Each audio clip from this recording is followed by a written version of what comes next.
আসসালামু আলাইকুম। প্রিয় শিক্ষার্থীরা, কেমন আছো সবাই? আশা করি সবাই অনেক বেশি ভালো আছো। তো আজকে খুবই গুরুত্বপূর্ণ ইনফরমেশন নিয়ে হাজির হয়েছি। আসলে তোমাদের কয়েকদিন আগে রেজাল্ট দিয়ে ফেলছে এবং যেহেতু রেজাল্টের এবার খুবই ভরাডুবি হয়েছে, তো সেই হিসাব করে অনেকের মধ্যে অনেক কোশ্চেন আছে যে কিভাবে কি করতে পারি বা কিভাবে পড়াশোনা করলে আসলে চান্স পাবো। আর কিছু ভয়ের ব্যাপার আছে, বিশেষ করে যারা এই বছর এইচএসসি পরীক্ষা দিয়েছো এবং যাদের রেজাল্ট তুলনামূলকভাবে অনেক কম পয়েন্ট আসছে, তারা যে কত বড় একটা বাঁশ খাবা, মানে আমি বাংলাটা এভাবেই বলতেছি কারণ জিনিসটা সেরকমই। তারা যে কত বড় একটা বাঁশ খাবা সেটা হয়তো এই ভিডিওটা দেখার পরে তোমরা বুঝতে পারবা। তো পুরাটা বোঝাবো তার আগে বলি, যারা আমাদের চ্যানেলে নতুন আসছো, আমাদের কিন্তু নার্সিং ভর্তি সম্পূর্ণ প্রস্তুতি কিন্তু তোমরা আমাদের অ্যাপ বা আমাদের ওয়েবসাইট থেকে নিতে পারবা। এছাড়া আমাদের হোয়াটসঅ্যাপে জয়েন করে কিন্তু রেগুলার লাইভ ক্লাসগুলো করতে পারো। অবশ্যই এখন আমরা আপাতত লাইভ ক্লাসটা স্টপ রাখছি, আমরা হয়তো রেকর্ডেড ক্লাসগুলো দিয়ে দিব, তোমরা সেখান থেকে কিন্তু সব ক্লাসগুলো দেখে নিতে পারবা। সো আমি আর কথা বাড়াচ্ছি না, চলো আমরা ভিডিওর মেইন অংশে চলে যাই। সর্বপ্রথম একটু তোমাদের দেখাই গত বছরের যে আমাদের ভর্তি সার্কুলারটা কি ছিল। আসলে অনেকের মনের মধ্যে প্রশ্ন যে আমি এবছর পরীক্ষায় অনেক কম মার্কস পাইছি, কম পয়েন্ট পাইছি, আমি কি আসলেই কি আমি নার্সিংয়ে চান্স পাবো কি না। তো আমি অনেকের কয়েকটা কমেন্ট দেখলাম, অনেকের যে প্রশ্নগুলো ছিল যে আমি কি আসলে পরীক্ষা দিতে পারবো কিনা এত কম পয়েন্টস নিয়ে, তাদের এই যে কনফিউশনটা দেখো।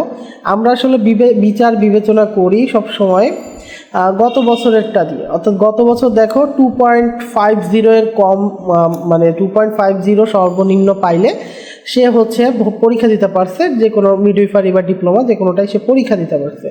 বাট সায়েন্সের ক্ষেত্রে, অর্থাৎ যারা বিএসসি দিবে, যারা বিএসসি দিবে, তো সেক্ষেত্রে দেখো বিএসসির ক্ষেত্রে তাদের হচ্ছে এইচএসসিতে ন্যূনতম 2.50 এবং এসএসসিতে 3.00, এটা সর্বনিম্ন থাকলে সে পরীক্ষা দিতে পারবে।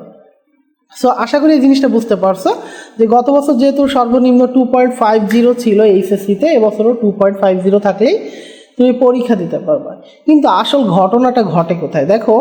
আসল ঘটনাটা ঘটবে এই বছর, আমি যেটা হিসাব করে বলতে পারি, দেখো আসল ঘটনাটা ঘটবে তোমার এখানে কিন্তু এসএসসি এবং এইচএসসির যে পয়েন্ট, এটার উপরে কিন্তু একটা মার্ক আছে। তো সেক্ষেত্রে তোমার এমসিকিউ 100 মার্কের পরীক্ষা হবে এবং তোমার জিপিএতে, এসএসসির জিপিএতে 25 এবং এইচএসসির জিপিএতে 25। যদি আমি একটু সহজে হিসাব করে বলি, তোমার মনে করো এসএসসিতে ছিল জিপিএ 4, তাহলে 4 গুণ হচ্ছে 5 দিবা, তাহলে কত হবে 20। আর হচ্ছে তোমার এইচএসসিতেও মনে করো জিপিএ 4, তাহলে এটার সাথেও 5 গুণ দিবা, তাহলে কিন্তু 20।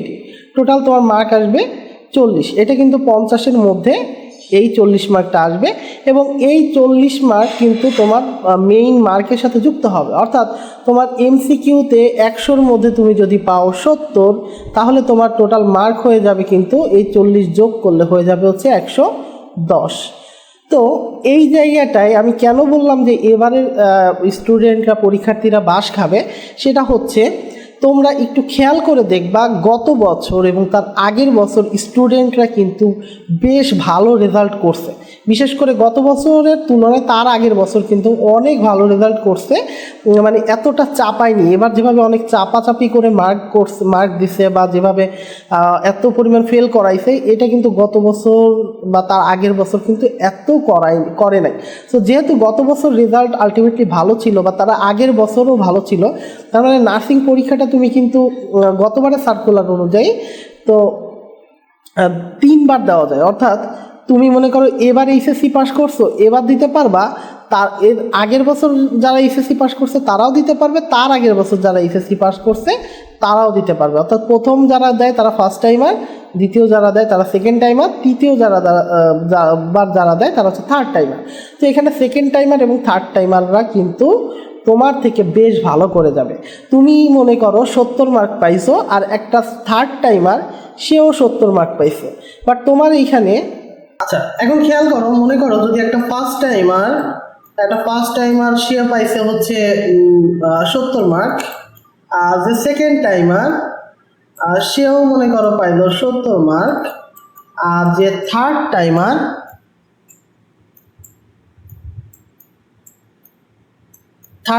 মনে করো পাইলো 70 মার্ক। এখন যদি আমাদের সচরাচর আগের এই নিয়মে যদি পরীক্ষা হয় সেক্ষেত্রে দেখো জিপিএর বিষয়টা দেখো, এই মেয়েটা 50-এর মধ্যে তার অলরেডি কিন্তু জিপিএ 40 আপ আছে।